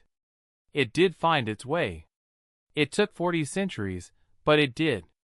And in doing so, it validated Himeyunu's faith and his courage, proved that his efforts were not in vain, showed that even against the power of pharaohs and the vast weight of stone and time, truth could endure and eventually prevail. That is the real lesson of the architect's secret tunnel. Not just that it existed, not just that it was discovered, but that it worked. The escape route Himeyunu created for truth allowed that truth to escape exactly as intended. The message he encoded in stone was eventually decoded. The conspiracy he documented was eventually revealed. The monuments we build to hide our sins cannot stand forever against the monuments built by conscience to preserve truth. We owe Himiunu a debt for his courage and his cleverness, for his refusal to be complicit in silence, for his determination to leave a record even when he could not speak openly. And we owe him something else as well, the obligation to remember that his story is not unique to ancient Egypt or to his particular time and place. It is a universal story, repeated whenever power tries to suppress truth and whenever individuals with knowledge must decide whether to preserve it at personal risk. In our own routes and markers and codes, and trust that someday someone will find them and will understand. The architect built his secret into stone. Stone remembers. Stone endures. And now, 4,000 years later, we remember too. We remember Himiunu, master architect, builder of pyramids and builder of truth. We remember Moriah, who died for documenting corruption. We remember all those who worked and suffered to build monuments they did not believe in. And we remember that truth, like water, always finds a way through even the most carefully constructed barriers, always seeks the light even when buried in darkness, always escapes eventually through the passages built for it by those who cared enough to create them. The escape tunnel is no longer secret. The hidden chamber is no longer hidden. But their lesson remains as vital now as it was 40 centuries ago. Build your truth into something that will last. Create escape routes for knowledge that power wants to trap. Leave markers for those who come after. Trust that truth matters, that it is worth preserving, that it will eventually find its way to those who need it. Himiunu built the Pharaoh's tomb. But his real monument, his lasting legacy, is the escape route he built for truth itself. And that monument, invisible and patient, and ultimately triumphant, may be the greatest architectural achievement of the ancient world. The discovery of Himiunu's secret did not simply end with academic papers and museum exhibitions. It sparked something far more profound, a re-examination of how we understand ancient civilizations and the individuals who built them. Because once you accept that one architect successfully hid evidence of corruption inside a pyramid for 4,000 years, you must also ask, what else might be hidden? What other secrets might ancient monuments contain? What other voices might be waiting to speak from the stones? In the decades following Vi's initial discoveries, archaeologists began to approach ancient sites with new eyes, looking not just for treasure or artistic artifacts, but for evidence of descent, for hidden messages, for the stories of those who had been written out of official histories. And they found more than anyone had expected. At the pyramid complex of Saqqara, excavations in the 1880s revealed a series of workers' graffiti inside the maintenance tunnels of the Step Pyramid, the oldest pyramid in Egypt. These were not the formal hieroglyphic inscriptions found in royal chambers, but casual scratchings made by ordinary laborers, complaints about working conditions, prayers for survival, even crude jokes about overseers and architects. One inscription, translated decades later, read, "May the gods curse whoever designed this passage, for my back will never straighten again." Another, 300 days until rotation ends. 300 days until I see my family. Will they remember me? These were the voices that official histories never recorded, the perspectives of those who actually built the monuments, but who were never meant to be remembered. And their discovery validated what Himiunu had tried to preserve, the truth that grand monuments came at human cost, that the workers who built them were not abstract masses but individuals with families and hopes and bodies that broke under the strain of moving stones. At Karnak, researchers found evidence of what appeared to be deliberate sabotage built into temple construction, tiny flaws in stone cutting that would cause gradual structural weakening over centuries, a form of slow revenge by craftsmen forced to work on projects they resented. At Abu Simbel, Acoustic analysis revealed that the famous statues of Ramesses II had been positioned to create specific sound effects during sunrise, but also that hidden chambers behind the statues contained inscriptions documenting the actual cost of construction, numbers that contradicted official records by orders of magnitude. The pattern repeated across Egypt and eventually across other ancient civilizations as well. The ziggurats of Mesopotamia yielded hidden chambers containing administrative records that documented corruption in resource allocation.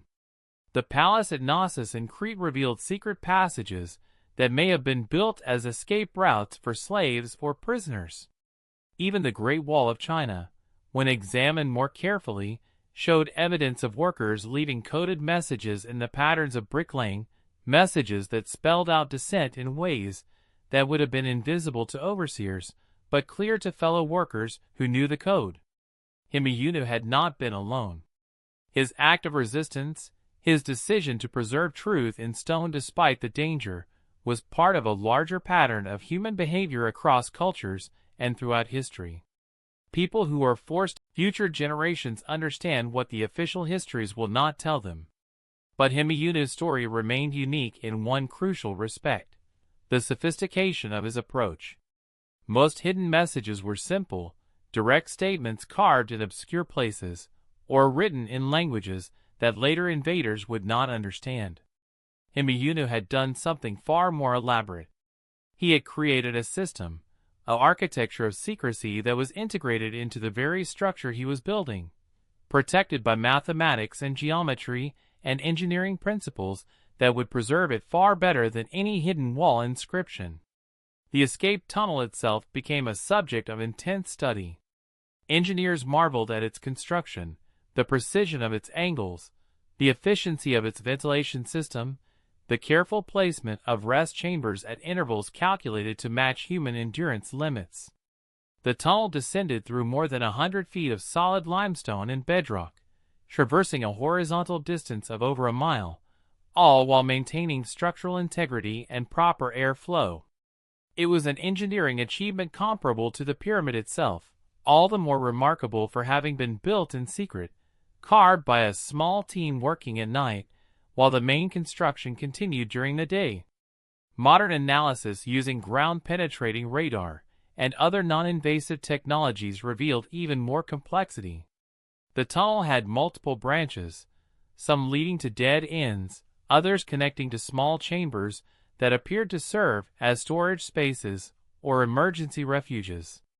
It was not just a single passage, but a network, suggesting that Himeyunu had planned for multiple contingencies, multiple possible uses for his secret architecture. One of these side chambers, discovered in 1998, contained something that added yet another layer to the story. It held a collection of tools, copper chisels, and wooden mallets and measuring cords, all carefully arranged and preserved in the dry air. But these were not just any tools. Analysis showed that they had been made with slightly different compositions of copper than the standard tools used in pyramid construction, suggesting they had been specially commissioned or manufactured separately from the official tool supply. And carved into the handle of each tool was a name. Not hieroglyphic names, but simpler marks, personal symbols that identified individual workers. These were the tools of Himeyunu's secret collaborators, the men who had helped him build the escape tunnel, and he had preserved them as a memorial, a way of honoring those who had taken risks to help him create this path for truth. Researchers were able to trace some of these names, cross-referencing them with worker rosters and administrative records that had survived from the construction period. Most of the men Himeyunu had recruited came from provinces that had been particularly hard hit by the tribute extractions that Moriah had documented. They had family members who had died in construction accidents or had starved during harvest failures caused by grain requisitions. They had personal reasons to resent the pyramid project and those who profited from it. Himeyunu had not just chosen them for their skills, though they were all accomplished craftsmen. He had chosen them for their motivation, for their understanding that the monument they were building represented suffering and injustice, for their willingness to help create a counter-narrative even if they could not openly oppose the project. They were his conspiracy within the conspiracy, his secret brotherhood of truth-tellers working in darkness to carve paths that would eventually lead to light. The discovery of their tools created a minor controversy in archaeological circles. Some scholars argued that finding personal markers on tools proved that pyramid workers were valued individuals rather than anonymous slaves, supporting a more positive interpretation of ancient Egyptian labor practices. Others countered that the very fact these tools had to be hidden suggested that the men who used them were engaged in unauthorized work, that they were risking punishment for their participation in Himeyunu's secret project, which hardly supported the idea of a benign and just labor system. The debate illustrated how difficult it remains to extract clear historical lessons even from physical evidence. Himeyunu's secret tunnel and hidden chambers provided unprecedented direct testimony about corruption and exploitation in ancient Egypt, but that testimony still had to be interpreted, contextualized, compared with other evidence. And different scholars, approaching the evidence with different assumptions and methodologies, could reach quite different conclusions about what it all meant. What could not be disputed, however, was the emotional impact of the discoveries. Visitors to the pyramid complex, who learned the story of Himeyunu and his collaborators involved. The hidden chamber only survived because Moriah had the courage to create it in the first place, and because Himeyunu chose to preserve and protect it rather than destroying evidence that implicated him in knowledge of corruption. Systems for preserving truth depend on individuals willing to build them, maintain them, and use them despite the personal costs involved. Technology can help, clever design can provide protection, but ultimately it comes down to human choices, human courage, human commitment to values that transcend immediate self-interest. In this sense, Himeyunu's greatest achievement was not the engineering sophistication of his secret tunnel or the cleverness of his coded markers. It was his moral courage, his refusal to let convenience or safety override conscience, his determination to do what he believed was right even when the easier path would have been to simply complete his commission and accept the honors and rewards that came with it. He could have destroyed Moriah's chamber when he discovered it, eliminating evidence that might have implicated him if it were ever found. He could have ignored what he had learned, focusing on the technical challenges of pyramid construction and leaving questions of ethics and justice to others. He could have rationalized his continued work on the project by telling himself that he was just an architect, just following orders, just doing his job. He did none of these things. Instead, he chose to continue Moriah's work, to add his own testimony to the record, to build systems that would ensure the truth survived even if he did not. It was not a dramatic choice, not a theatrical gesture of defiance. It was a quiet, patient, systematic commitment to principle that played out over years of careful work in darkness and secrecy.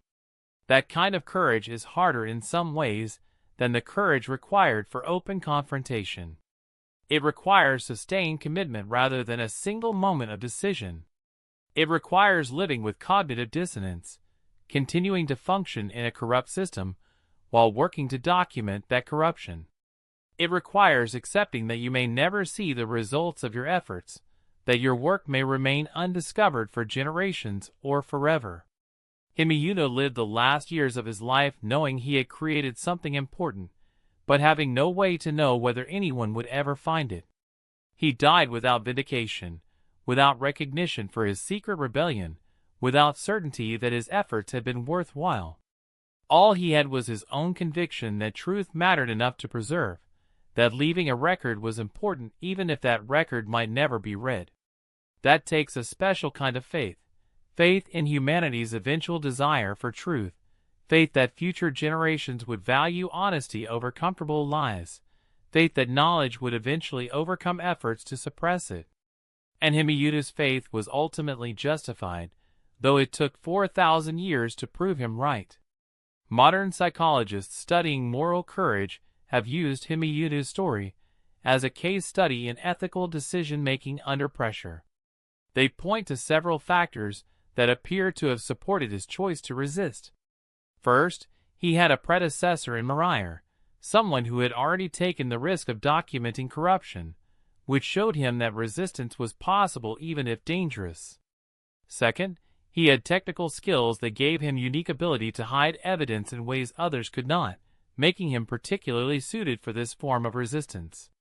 Third, he had reached a point in his career where he was well established and respected, giving him some degree of protection, and making it harder to simply eliminate him, as Moriah had been eliminated. But psychologists also note that these factors were not determinative.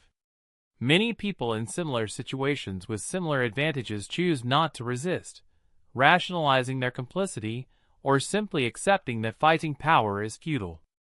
What ultimately distinguished Himeyunu was not his circumstances, but his character, his internalized commitment to values that he refused to compromise regardless of external pressures. In educational settings, Himeyunu's story has been used to teach students about ethics in professional practice. Architecture and engineering students study it as an example of how professional responsibilities can conflict with client demands, how technical skills can be used for purposes beyond what employers intend, how individuals in positions of technical authority have opportunities and obligations that others may not share.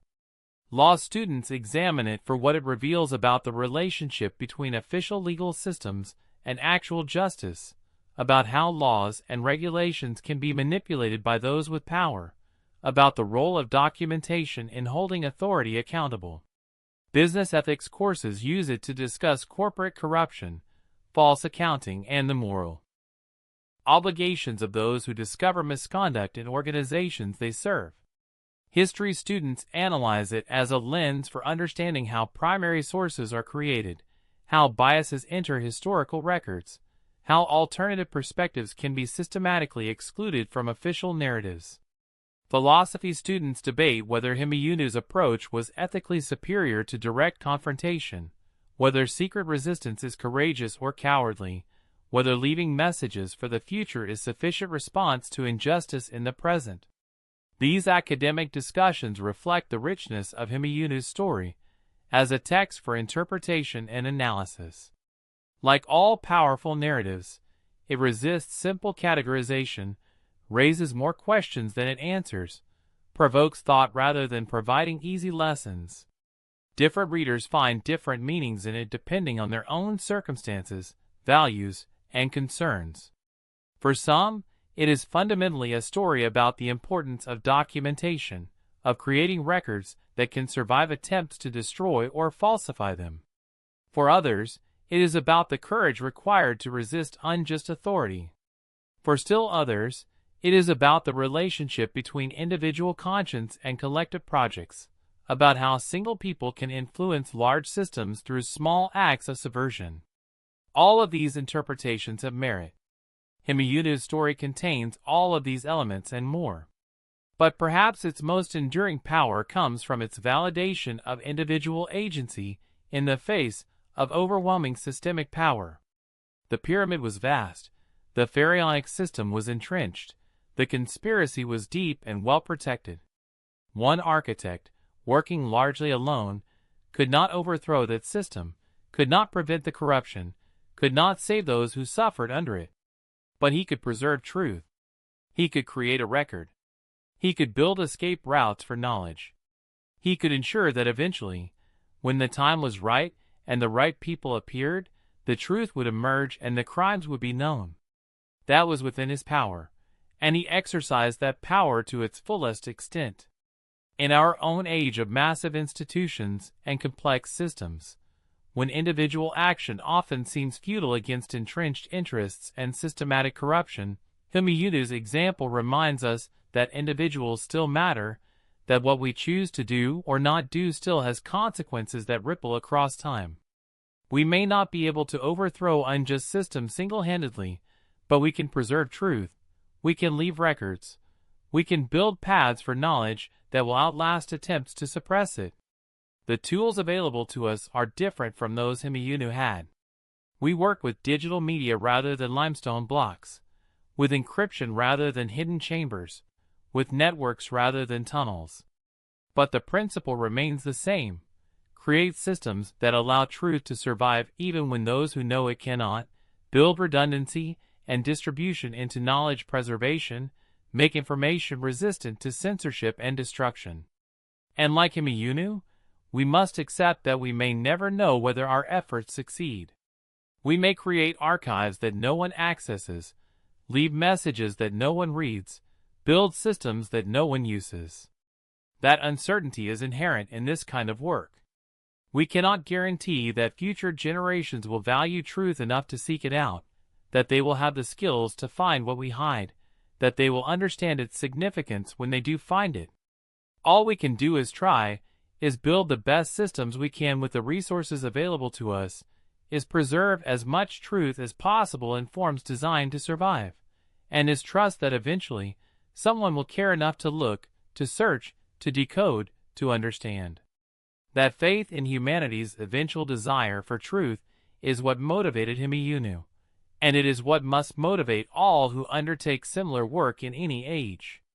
The Great Pyramid stands as testament to human capability, to what organized societies can accomplish when they marshal resources and apply technical skill. But the hidden chambers and secret tunnels within it stand as testament to something equally important: human refusal to let power completely control truth, human commitment to conscience even under pressure, human determination to preserve knowledge for future generations even at personal risk. Both testaments matter. Both reveal essential aspects of human nature and human history. The pyramid shows us what humans can build.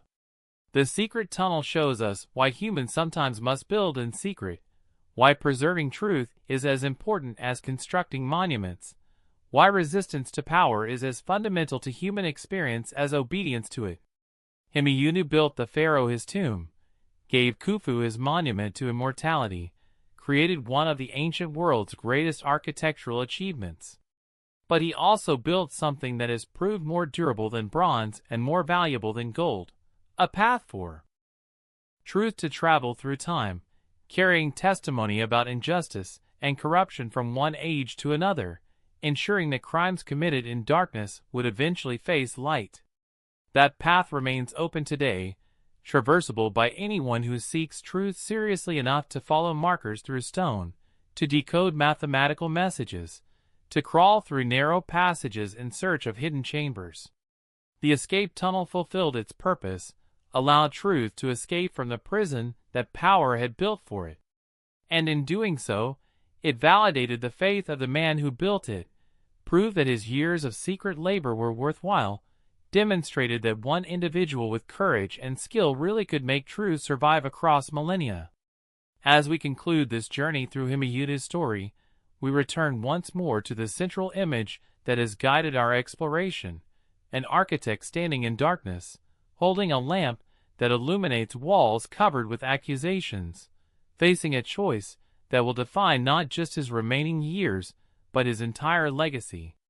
Build the tomb and say nothing, or build the tomb and build something else as well, something secret, something that might never be found but might also preserve truth that would otherwise be lost forever. Himeyunu chose to build both. He gave Khufu his pyramid. He gave truth its escape route. He served power even while documenting its crimes. He fulfilled his commission even while subverting it. He was loyal architect and secret rebel, dutiful servant and hidden resistance, builder of monuments and builder of testimonies. That duality defines his legacy and his lesson for us. We need not choose between engaging with systems and opposing their injustices, between working within structures and documenting their failures, between building what we are commissioned to build and building what we believe needs to be preserved. We can do both, must do both, if we are to navigate the complex moral landscapes we inhabit. The stone remembers everything Himeyunu carved into it, both the official chambers that glorify pharaonic power and the hidden chambers that document pharaonic corruption. And 4,000 years later, we remember Himeyunu himself, not just as the architect of the Great Pyramid but as something more important, As a human being who faced moral complexity with courage, who found ways to serve both commission and conscience, who built escape routes for truth even when he could not openly proclaim it. May we honor his memory not just by studying what he built, but by emulating why he built it. May we have his courage to preserve truth even when doing so is difficult. May we have his patience to build systems that outlast us. May we have his faith that truth matters enough to fight for. And may we, when we face our own versions of his choices, remember that individuals still matter, that conscience still matters, that building paths for truth to escape still matters, even in ages that seem dominated by powers too vast to resist. The architect built his secret tunnel. The tunnel served its purpose. The truth escaped. And now, across 4 millennia, Hemiunu speaks to us still, reminding us that stone remembers, truth endures, and the courage to build escape routes for knowledge can outlast empires and outlive pharaohs. That is his gift to us. That is his challenge to us. That is his faith in us. May we prove worthy of it. The modern era has brought new dimensions to Hemiunu's story, dimensions that the ancient architect could never have imagined, but that validate his methods in unexpected ways. In the age of digital archaeology and advanced imaging technologies, researchers have discovered that the secrets hidden within the Great Pyramid extend even beyond what Weiss and his successors uncovered in the 19th and 20th centuries. The pyramid, it seems, has not yet revealed all that Hemiunu encoded within its stones. In 2017, a team of international researchers using muon particle detectors, devices that can sense variations in density within solid rock by measuring cosmic rays passing through it, discovered what appeared to be another previously unknown void within the Great Pyramid. This void, dubbed the Big Void by the media though researchers preferred more cautious terminology, was located above the Grand Gallery and appeared to be at least 100 feet long, comparable in size to the Grand Gallery itself. The discovery sparked intense speculation. Was this another hidden chamber? An architectural feature designed to relieve pressure on the Grand Gallery below? Or something else entirely? The muon detectors could reveal that empty space existed but could not determine its purpose or whether it was intentionally created or merely a construction artifact. Accessing it would require drilling through ancient limestone, a prospect that horrified preservationists and that Egyptian authorities were understandably reluctant to authorize. Understand about ancient civilizations is based on incomplete evidence, on having accessed only the most obvious layers of information while missing deeper levels that await discovery. Researchers have begun applying advanced scanning technologies to other Egyptian monuments, and the results have been revealing. At the Temple of Karnak, thermal imaging has detected what appear to be sealed chambers behind walls that show no visible seams or access points. At the Valley of the Kings, ground-penetrating radar has mapped a network of natural caves beneath several tombs, caves that show signs of having been modified and potentially used for purposes that remain unclear. At Abu Simbel, acoustic analysis has revealed that the interior chambers have sound properties that were almost certainly intentionally designed, suggesting that the temples were used for purposes beyond what visible evidence indicates. Each of these discoveries raises the question, are these Hemiunu's heirs? Did other architects and engineers in ancient Egypt, inspired by his example or independently arriving at similar conclusions, create their own hidden systems for preserving information that official histories would suppress? The evidence is fragmentary and debated, but the pattern is suggestive. The ancient world may have been far more complex than we imagine, with widespread practices of encoding alternative narratives into monuments that were ostensibly built for entirely different purposes. This possibility has profound implications for how we interpret ancient history. If we accept that monuments can contain hidden levels of meaning, that official purposes can mask secret intentions, that architectural features can serve as codes and messages for future generations, then we must read the archaeological record with far more nuance and skepticism than traditional approaches have applied. We must ask not just what a structure appears to be, but what else it might be, not just what it declares openly, but what it might whisper secretly to those who know how to listen. Himeyunu's story provides a framework for this kind of interpretive approach.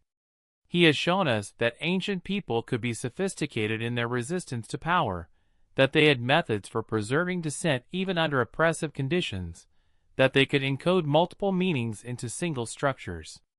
His example gives us permission to look deeper, to question official narratives, to assume that complexity and contradiction existed in the ancient world just as they exist in our own. But his story also cautions against excessive skepticism, against seeing conspiracy and hidden meaning in every architectural choice. Not every design decision encodes a secret message. Not every chamber contains hidden records. Not every builder was a secret dissident leaving coded testimony for the future. Most ancient monuments were exactly what they appeared to be, built for the purposes officially stated, serving the functions explicitly intended.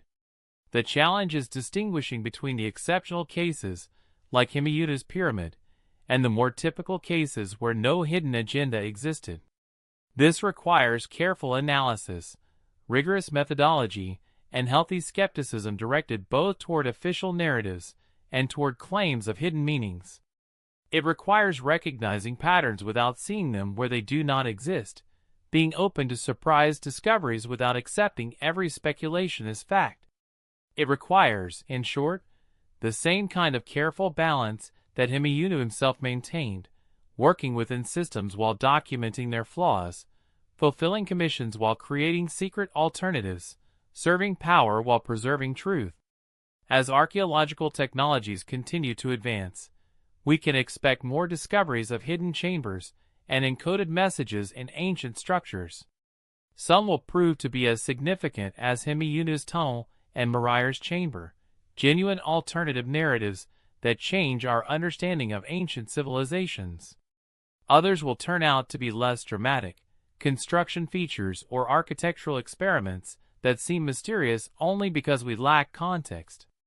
The challenge will be maintaining rigorous standards while remaining open to genuine revelations, not dismissing uncomfortable discoveries because they conflict with established interpretations, but also not accepting claims without sufficient evidence. The story of Himeyunu provides guidance for navigating these challenges. His approach was methodical and evidence-based, creating systems that could be verified through mathematics and geometry, leaving multiple markers that could corroborate each other, building structures that would speak for themselves once found rather than relying on claims that could not be checked. His hidden chambers contained specific records and detailed accounts, not vague allegations or unverifiable assertions. He understood that for his message to be credible across millennia, it needed to be backed by solid evidence and protected by rigorous design. Modern researchers attempting to uncover ancient secrets would do well to apply similar standards. Claims of hidden chambers or encoded messages should be supported by mathematical analysis, corroborated by multiple lines of evidence, tested through rigorous methodology. Extraordinary claims require extraordinary evidence, as Carl Sagan famously noted, and claims about hidden meanings in ancient monuments are certainly extraordinary.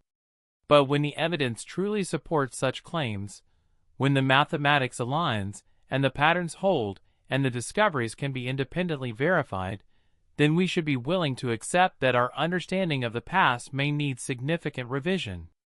This is perhaps Himeyunu's final gift to us, not just the specific information he preserved about corruption in pyramid construction, important as that is, but the example of how to preserve controversial information in ways that will be credible to future generations. He understood that future investigators would be skeptical, would question whether his claims were genuine or fabricated, would need to verify everything before accepting it. So he built verification into his systems, created cross-checks and confirmations, left evidence that could be examined from multiple angles. He made it possible for investigators 4,000 years in the future to distinguish between genuine historical testimony and later forgery.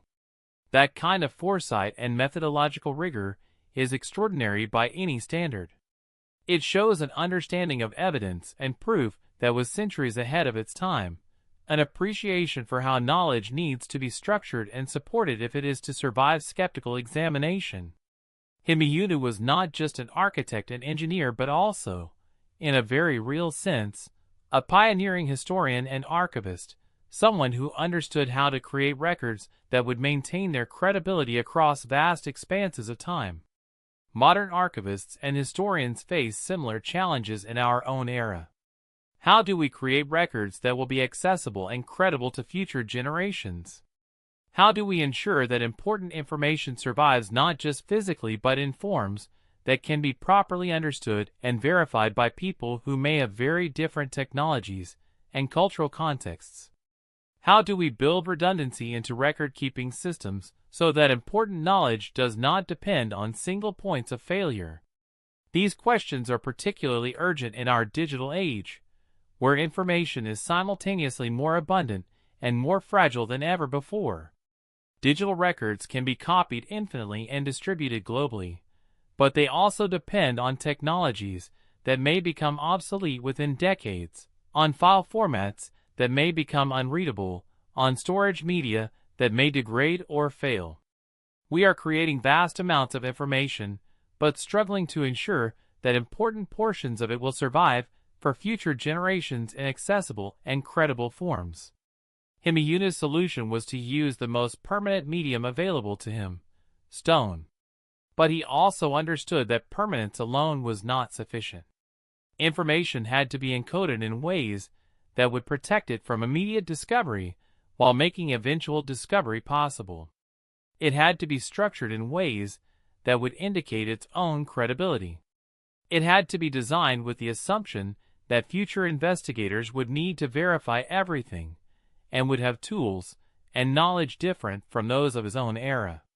Our digital equivalents might include blockchain technologies that create tamper-evident records, distributed storage systems that prevent any single authority from controlling or destroying information, encryption with time-delayed decryption keys that protect information temporarily while ensuring eventual access. We might use redundant storage across multiple media and formats, metadata standards that preserve context and provenance, verification systems that allow future investigators to confirm authenticity. But whatever specific technologies we employ, the principles Himeyunu embodied remain relevant. Create multiple copies, distribute widely, encode carefully, verify thoroughly, assume skepticism and plan for it, build systems that will outlast you and your entire generation. These are the foundations of effective long-term information preservation, as true now as they were 4,000 years ago, as applicable to digital archives as to limestone chambers. The Great Pyramid still stands in the Egyptian desert, weathered by sand and wind, surrounded by the modern city of Cairo that has grown to engulf what was once empty desert. Millions of tourists visit it each year, climbing its exterior blocks or entering its interior passages, taking photographs and buying souvenirs, engaging with it primarily as a spectacular artifact from a distant and exotic past. But for those who know the full story, who understand Himeyunu's secret architecture and what it represents, the pyramid is something more. It is a monument to human complexity, to the coexistence of creation and resistance, to the possibility of serving systems while documenting their failures, to the power of individuals to preserve truth even under oppressive conditions. It is proof that the past was not simpler than the present, that ancient people faced moral dilemmas as complex as our own, that the struggle between power and truth is eternal, and that truth has always found champions willing to take risks to preserve it.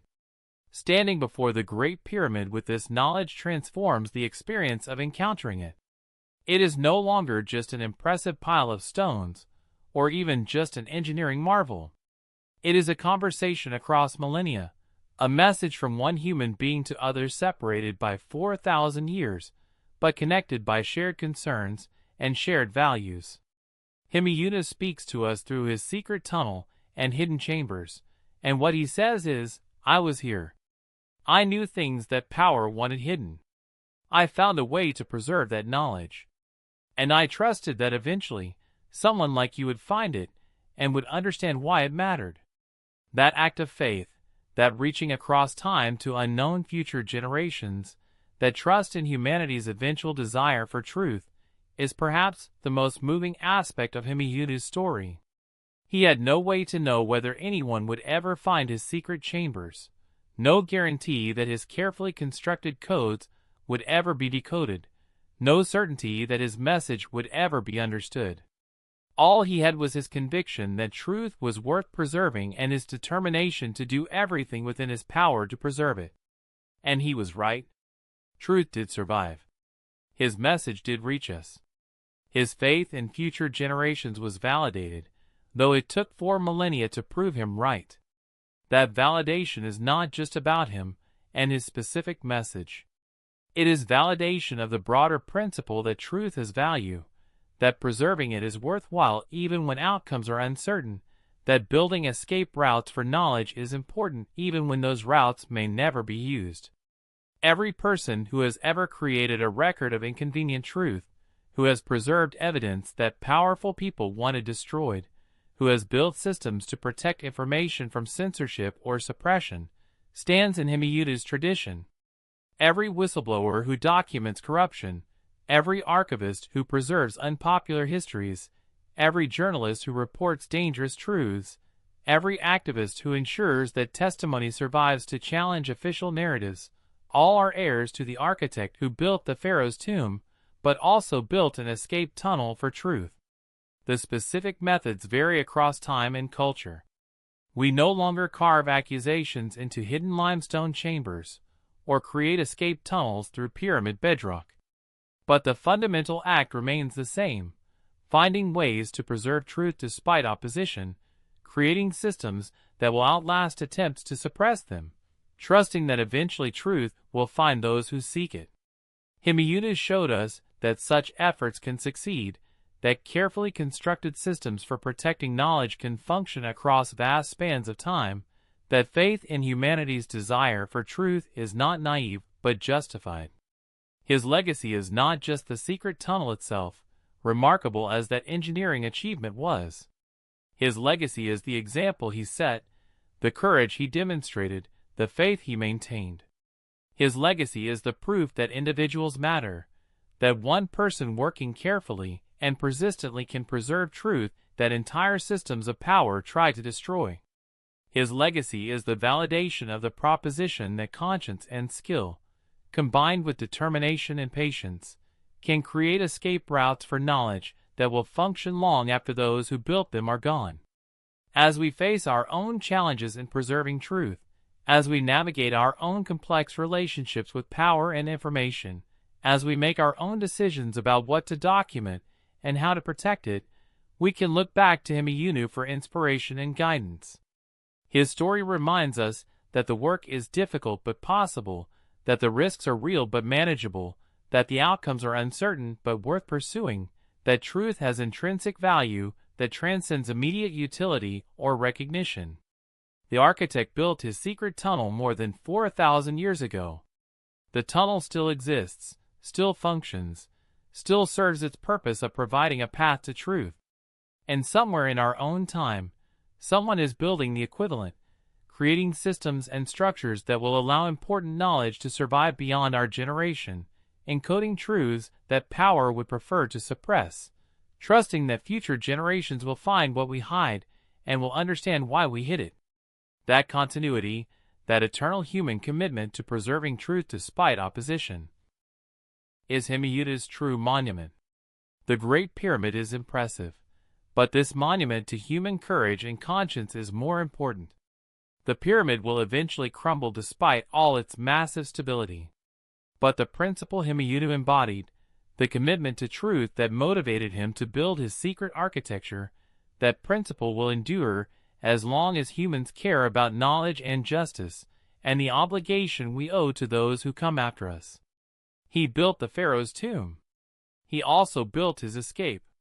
But more than that, he built an escape for truth itself, and in doing so he built something that has outlasted pharaohs and pyramids and empires, something that speaks to every age and every person who has ever faced the choice between complicity and conscience, between silence and testimony, between accepting official narratives and preserving uncomfortable truths. The stone remembers. The tunnel endures. The message survives. And 4,000 years after an architect in ancient Egypt made his choice, we receive his gift, understand his courage, and honor his memory by continuing his work in our own ways, with our own tools for our own time. That is how truth escapes, generation after generation, each building on what came before, each creating new paths while honoring old ones, each trusting that the work matters even when outcomes remain uncertain. Himiyuda trusted us with his message. We have received it, decoded it, understood it, and shared it. Now it falls to us to build our own escape tunnels, to create our own secret chambers, to encode our own truths in ways that will survive our own time, to trust that future generations will find what we hide, and will continue the eternal work of allowing truth to escape from the prisons that power builds for it. The architect's secret is secret no longer. But its lesson remains as vital as ever. Build carefully. Preserve diligently. Trust patiently. And remember that truth, like water, always finds a way through even the most carefully constructed barriers, always escapes eventually through the passages built for it by those who cared enough to create them. That is Himiyuda's gift. That is his challenge. That is his eternal message to all who would preserve truth in ages yet to come.